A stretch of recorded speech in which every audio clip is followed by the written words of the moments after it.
Em nome do Pai, do Filho e do Espírito Santo. Amém. Isaías capítulo 49, versículos do 4 ao 6. Escute o que eu vou lhe dizer. Marque esta palavra, anota. Põe num papelzinho.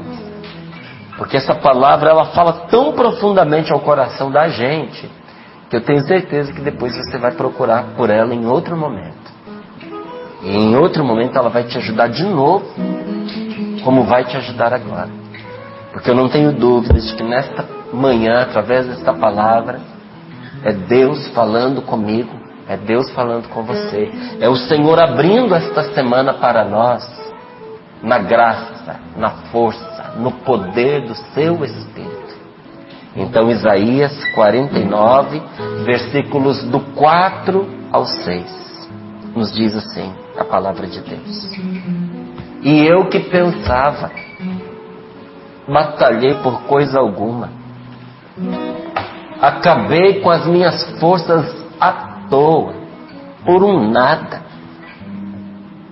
A minha defesa, entretanto, estava com o Senhor. A minha recompensa estava com meu Deus.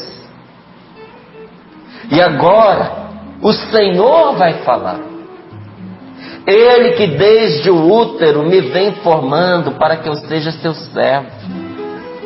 De volta lhe traga Jacó e reúna Israel para ele. Fui valorizado aos olhos do Senhor. O meu Deus é a minha força. Ele disse: é bem pouco seres o meu servo, só para restaurares as tribos de Israel, de Jacó, só para trazer de volta os israelitas que escaparam. Quero fazer de ti uma luz para as nações. Quero fazer de ti uma luz para a tua casa, para que minha salvação chegue até os confins da terra. Palavra do Senhor. Graças a Deus. Graças a Deus. Parece que esse trecho da Sagrada Escritura copiou algumas palavras da nossa boca, né? Mas é o contrário, tá?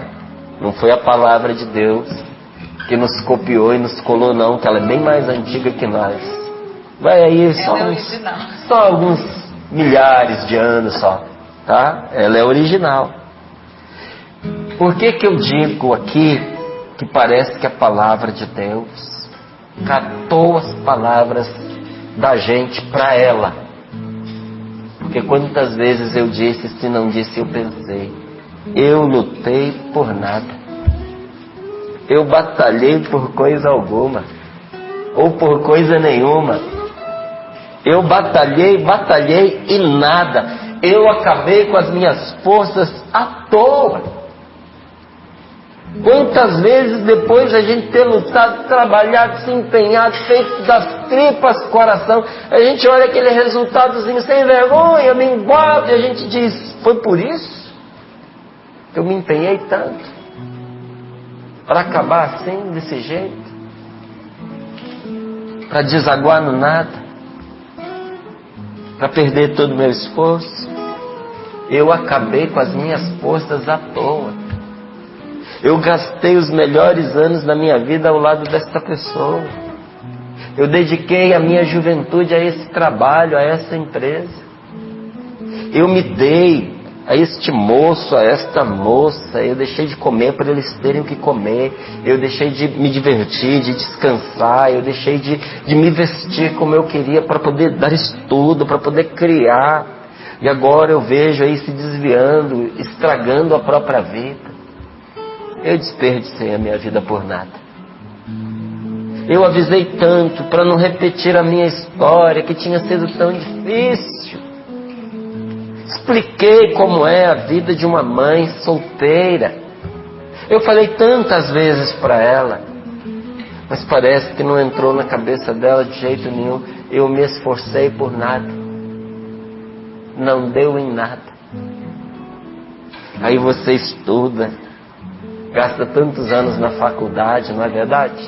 Aí você sai para trabalhar, não encontra um emprego dentro do curso que você fez, ou desgosta do curso ali no final, chorando, ou chorando por fora, ou chorando por dentro, você diz: eu batalhei por coisa alguma, acabei com as minhas forças à toa por um nada. Numa competição que a gente entra, as vagas são poucas, e é só aquela chance. Por um ponto, você fica para trás. Acabei com as minhas forças por nada. É uma grande tentação a gente pensar isso na vida. Eu batalhei por nada, eu gastei as minhas forças à toa. Mas quando a gente faz uma experiência de Deus, a gente louva, inclusive, pelos reveses da nossa vida. Inclusive, a gente louva a Deus pelos pecados que nós cometemos, pelo caminho que nós fomos forçados a fazer, por tantas e tantas vezes ter chegado ao fundo do poço, porque graças a Deus, aquela experiência que me levou ao fundo do poço, me levou a fazer uma experiência de que eu tenho um Deus que me ama e me salva. Se eu não tivesse descido tanto, eu não teria experimentado tanto a misericórdia de Deus. Se eu não tivesse passado pelo caminho que eu passei, eu não teria vivido o preparo que agora eu tenho. E não deu certo lá, aquela oportunidade que eu queria tanto. Mas porque eu não fui para lá, eu vim para cá. E está dando certo aqui, e não estaria dando certo aqui se eu tivesse ido para lá. Às vezes a gente vive de fantasia, gente. A gente vive de fantasia.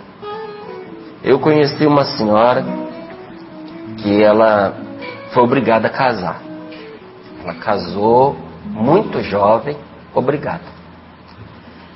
E no decorrer da vida, ela aprendeu a gostar e amar o marido. Mas tinha algo dentro dela que não se resolvia. Porque quando ela se casou, a contragosto, ela tinha uma paquerinha. Tinha um namorico, que ela não teve nem a chance de terminar. E depois do casamento nunca mais viu aquela pessoa. Então durante muitos anos ela foi nutrindo uma ilusão. O grande amor da minha vida, a pessoa que eu queria. E imaginava, né, aquele homem, como seria, como estaria, onde estaria, e por aí vai. Mais de 40 anos vivendo, nutrindo esse sentimento. Um dia ela encontrou uma pessoa da infância dela e disse que o grande ressentimento que ela trazia no coração era nunca mais ter encontrado aquela pessoa. Ela gostaria de ter dado continuidade no relacionamento, né? E tudo mais, e perdeu essa oportunidade. E aí essa pessoa disse: mas você nunca mais encontrou? Não, nunca mais encontrei. Mas eu encontro com ele sempre. Você está brincando? Não, encontro com ele sempre. Você encontra sempre, mora perto de mim. Você está brincando.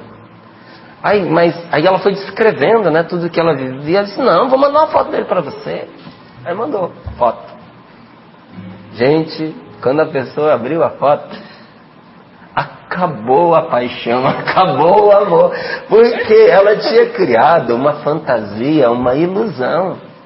E com ilusão ninguém compete. Não tem príncipe que consegue competir com uma ilusão, com uma fantasia, porque o tanto que o outro que está conosco do nosso lado melhora, a gente enfeita a fantasia, ninguém tem condições de competir com uma fantasia.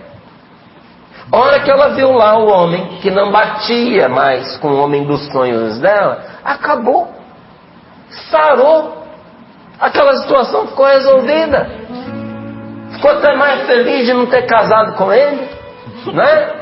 Porque tudo se resume à aparência. Não é que se resume à aparência. A questão aqui é que a gente se engana, gente, constantemente com a ilusão de que o que não foi é que teria sido melhor para nós. Porque eu não me formei naquilo que eu queria, que seria o melhor para mim. Quem te garante que aquilo seria o melhor para você? Porque eu não namorei e não me casei com aquela pessoa porque ela não correspondeu ao meu amor por ela. Mas se tivesse correspondido com ela, ao lado dela, eu seria feliz. Quem te garante? Olha, Deus é bom que nos dá tempo, porque o tempo acaba com boa parte das nossas ilusões. Eu tenho que dizer com boa parte porque fiz 45 anos. Então acho que tem um chão aí pela frente para eu caminhar ainda, né? Para o tempo me ajudar a bater algumas que ainda ficaram dessas ilusões. A gente fantasia demais e sofre porque as nossas fantasias não se realizam. E aí a gente diz, eu pensava, eu batalhei por coisa alguma, eu acabei com as minhas forças à toa por um nada. Mas aí vem a vida, vem a graça de Deus e preenche o nosso vazio. Porque para Deus não tem problema a gente chorar. Pode chorar, não é pecado a gente dizer não. Batalhei por coisa alguma, gastei as minhas forças à toa. Diz a palavra de Deus que o Senhor olha e ri. Porque não é verdade. Porque Ele está cuidando. Porque Ele está à frente de tudo, Ele deixa. Sabe, quando a gente morava em Portugal, nasceu lá o meu filho mais novo, o Lucas. E o Lucas, eu não sei onde foi que ele aprendeu aquilo. Todas as vezes que a gente contrariava, o Lucas tinha ali 1 aninho, ele caía morto no chão. Caía, sempre se jogava assim, pá, ficava lá, desmaiado, desmaiei. Eu achava que o Vasco era muito divertido. Aí eu e a minha esposa, a gente fazia um teatro, a gente se debruçava sobre ele. Já ouviu o coração? Ouvia o coração, colocava a mão para ver se estava respirando. Eu e a Rosa a gente conversava, falei, eu acho que morreu mesmo, não está respirando. Aí cutucava assim, vamos ver aqui na costela, porque na costela a gente percebe se tem algum reflexo. Eu dava umas espetadinhas, fazia de conta que não via, dizia um pro outro, morreu mesmo. Aí eu olhava para ela olhava para mim e falava assim, se morreu não tem mais o que fazer, vamos trabalhar. Levantava, passava por cima dele, cuidava da vida. Daqui a pouco ele levantava, quando ele levantava a gente fazia uma festa, ressuscitou, que bom, tá vivo, agora vai para fazer sua obrigação, rapazinho. Gente, Deus faz a mesma coisa com a gente. A gente sofre uma contrariedade, a gente quer desmaiar. A gente se entrega. O problema da gente é que a gente se entrega.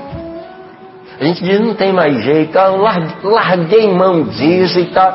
O Senhor, a gente chora e diz, eu batalhei por nada, casei por nada, me dediquei por nada, estudei por nada, cresci por nada, eu sofri por nada, acabei com as minhas forças à toa. O Senhor olha e ri.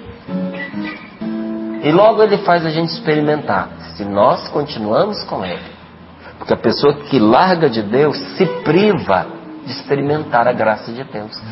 São Paulo diz isso aos Romanos. Porque todos pecaram, todos estão privados da glória de Deus. Você largar Deus, afastar-se de Deus, você se priva de viver a experiência da graça de Deus, do consolo, a força, o amor, o atendimento às suas orações. Não é Deus quem não dá, é a gente que se priva. Mas se você permanece com Deus, apesar dos lamentos, olha aonde nós chegamos. A minha defesa, entretanto, estava com o Senhor. Deus é a minha defesa. A minha recompensa estava com meu Deus. Gente, que alegria nessa manhã de segunda-feira poder dizer, a minha recompensa está com meu Deus. Eu não dependo de recompensa dos outros para eu ser feliz. É bom uma recompensazinha? Quem é que não gosta? Eu gosto, você gosta, todos nós gostamos de um presentinho, de um carinho, de um elogio, de uma palavra boa. Mas quando não vem, quem é de Cristo não morre por isso. Porque a minha recompensa está com o Senhor. E agora o Senhor vai falar. Ele que desde o útero vem me formando para que eu seja seu servo e de volta lhe traga Jacó e reúne Israel para ele. Fui valorizado aos olhos do Senhor. Os outros podem não me valorizar, mas eu fui valorizado aos olhos do Senhor. O meu Deus é a minha força. Nós estamos vivendo um tempo em que nós olhamos para Jesus, para o seu caminho de luta contra o mal, de tentação, onde o Senhor se prepara para o maior desafio da vida dele, que é enfrentar a cruz, nosso Senhor Jesus Cristo. É esse tempo da quaresma. E nós vamos percebendo, e o Evangelho faz questão de nos mostrar isso, que Jesus foi humanamente reduzido à impotência. Você quer impotência maior do que uma pessoa que tem as suas mãos pregadas numa cruz, seus pés pregados numa cruz? O que pode um crucificado? Nada, não pode nem se defender.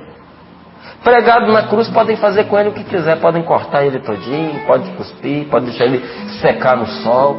Impotente. Jesus foi reduzido humanamente à impotência. A cruz, aos olhos humanos, foi um fracasso total. Por isso eu explicava aqui até algumas situações que eu vivi com alguns amigos queridos, irmãos mesmo do coração, evangélicos.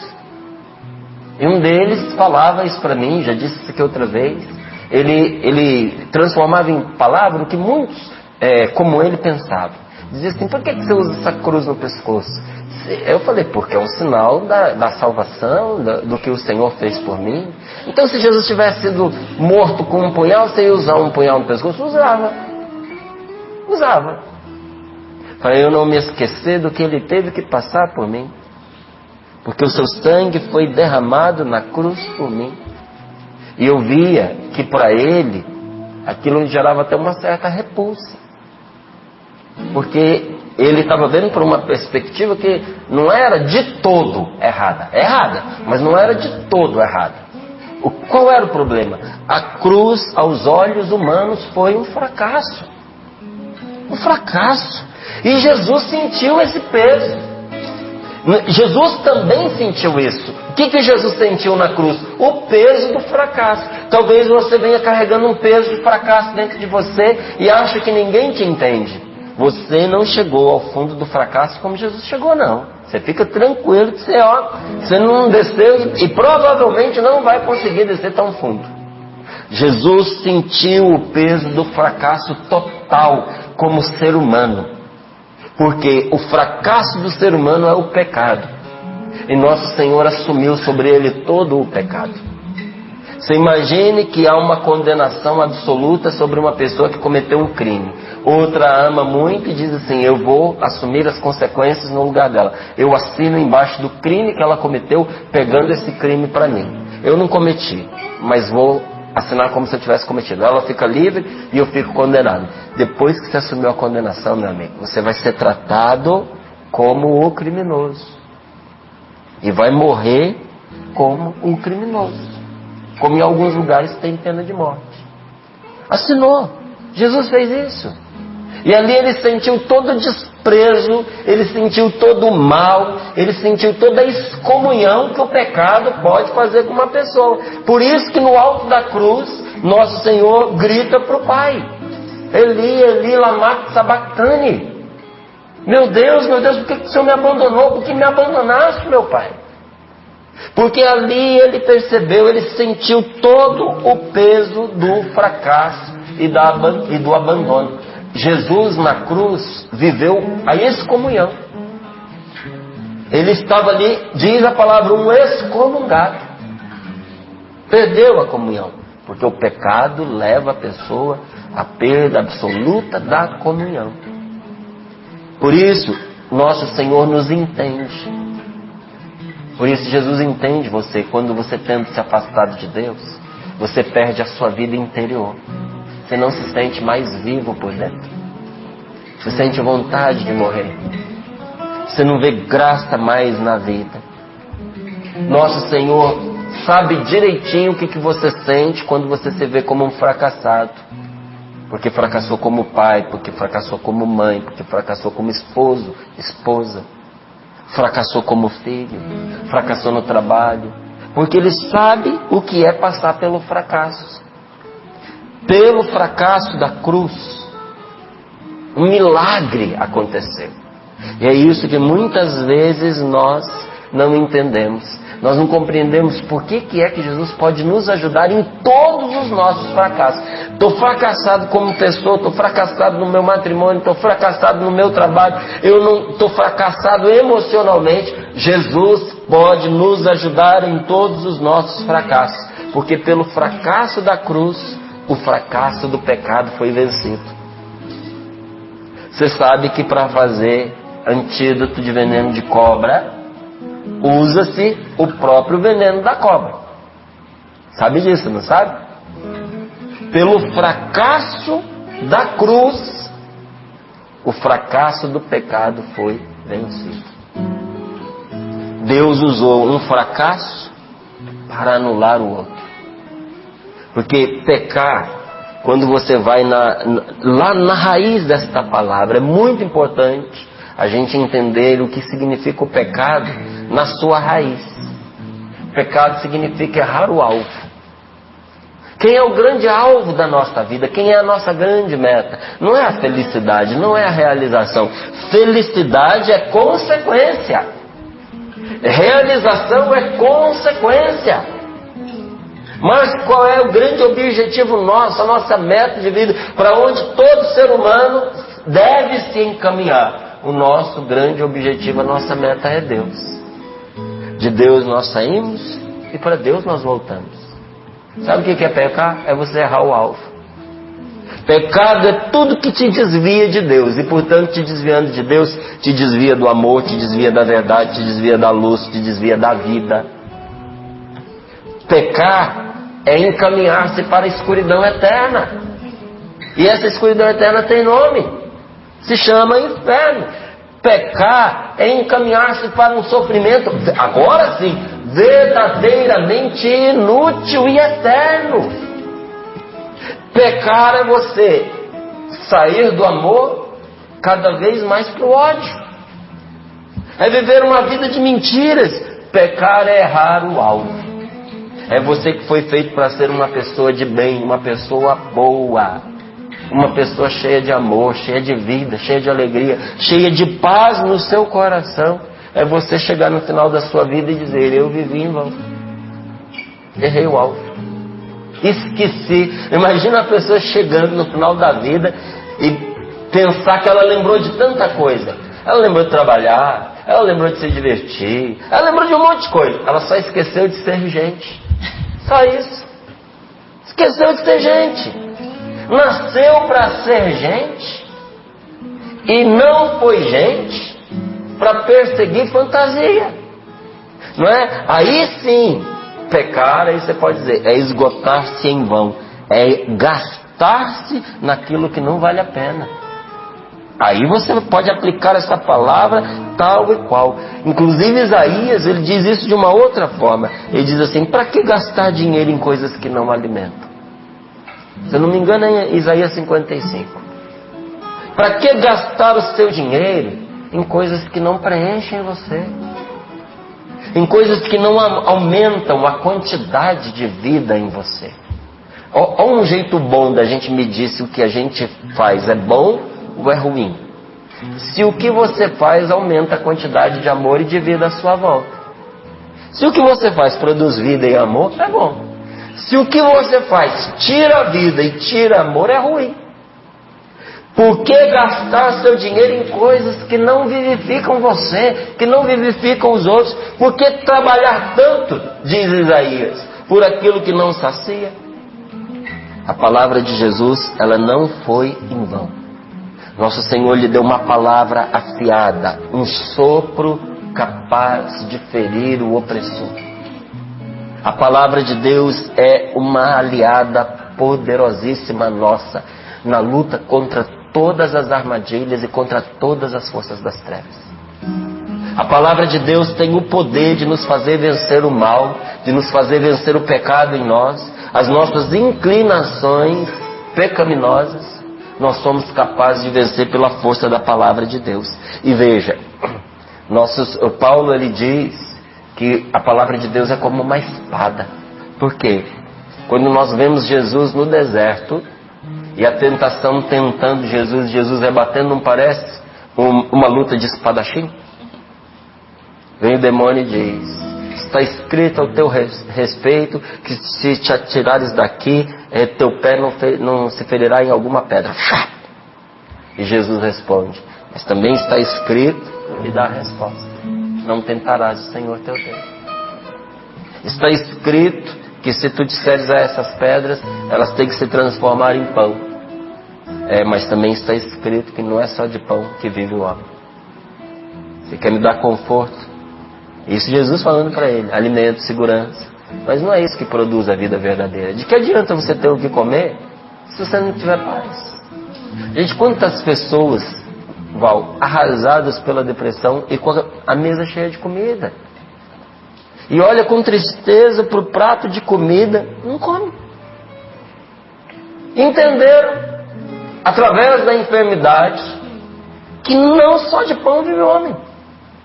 A vida vai mostrando para nós que a palavra de nosso Senhor Jesus Cristo, ela é exata. Eu, quando morava no Rio, tinha um amigo que ele é muito querido, um homem católico assim, exemplar, muito bem de vida financeira, mas ele tinha um problema sério do coração.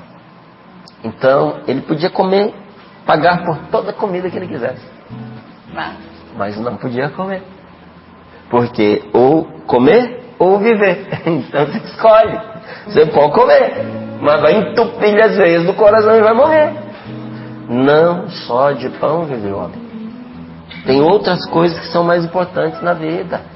Então veja, Jesus nos deu uma palavra afiada, capaz de ferir o maligno, capaz de expulsar o opressor. E o Espírito Santo é aquele que vem com a palavra de Deus, pega o nosso fracasso e transforma em vitória. A vida do homem de Deus é uma coisa assim, extasiante, vertiginosa e divertida. Porque quando todo mundo pensa que ele fracassou, Deus dá uma virada na vida dele. Olha, se tem uma coisa que a gente não pode fazer, não julgue uma pessoa de Deus. Porque pessoas de Deus erram e pecam. E pode ser que você esteja julgando por um pecado grave que ela cometeu. Porque nenhum de nós está isento de, num momento de fraqueza, fazer uma loucura. Mas se essa pessoa que caiu, ela não se esquece que é de Deus e continua com Deus, você pode ter certeza que a roda vai virar. Vai virar e quem julgou vai ficar decepcionado. Então, às vezes, quando eu escuto uma ou outra coisa a respeito de alguém que foi abatido por uma situação assim difícil, eu fico triste, eu rezo pela pessoa. Não gostaria que tivesse acontecido, porque com certeza foi muito sofrimento que isso trouxe para ela, para os outros. Não é? Mas eu aguardo, porque sabendo que é uma pessoa de Deus, eu sei que o Senhor virá em socorro dela e vai transformar aquela derrota em vitória. Seja numa situação de pecado, por causa da sua fidelidade, do seu arrependimento, do seu retorno para Deus. Seja numa situação de dor, porque entrou num relacionamento, agora não tem como sair. E depende da outra pessoa para viver o que é uma retomada de vida. Ou por causa de uma enfermidade, ou por causa de uma situação de grande humilhação que ela teve que enfrentar na vida. O Espírito Santo, com a palavra de Deus, toma o nosso fracasso e o muda em vitória. Porque Deus é quem dá sentido à nossa luta. É Ele quem garante que no fim vale a pena. Não é? Então, se você está com Deus, no fim vai valer a pena. Sem Deus a gente luta em vão. Então, como é que eu vou fazer isso concretamente? Tem duas maneiras de eu apresentar ao Senhor o que eu estou vivendo e tomar a palavra de Deus sobre o que eu estou vivendo. Eu posso, na manhã de hoje, apresentar todos os planos que eu já tenho e dizer: Senhor, abençoa. Eu vou sair daqui do Sorrindo para a Vida, eu vou fazer tal coisa. Já estou com tudo pronto, exatamente. Eu pego a agendinha, abro lá a minha agenda, mostro para ele, digo assim: Senhor, está aqui, tudo escrito, põe na mão, abençoa o que eu já decidi que eu vou viver. É bom. É ruim? Não, é bom. É melhor do que não entregar para Deus. É bom. Mas existe uma coisa ainda melhor para se fazer. Que quem tem o Espírito Santo faz. É perguntar ao Senhor por onde Ele quer nos levar. Meu amigo, este caminho é maravilhoso.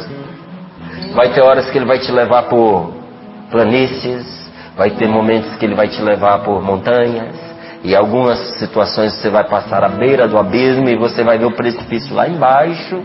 Em alguns lugares tem espinhos pelo caminho, tem pedras, mas você vai conhecer lugares que você ainda não conhece. Deus vai te levar por experiências pelas quais você ainda não passou, e todas elas farão um grande bem para você. O que você quer? Apresentar os seus projetos, pedir a Deus que abençoe? Ou perguntar ao Senhor diante do novelo embolado que a vida da gente às vezes é: Senhor, e agora? Quem vai desatar esse nó e o que é que nós vamos fazer? O Senhor te mostrará. E vai com fé, porque se estamos com o Senhor, Ele é a nossa defesa. A minha defesa, entretanto, estava com o Senhor. A minha recompensa estava com meu Deus. A recompensa, gente, nós não devemos esperá-la das mãos deste mundo.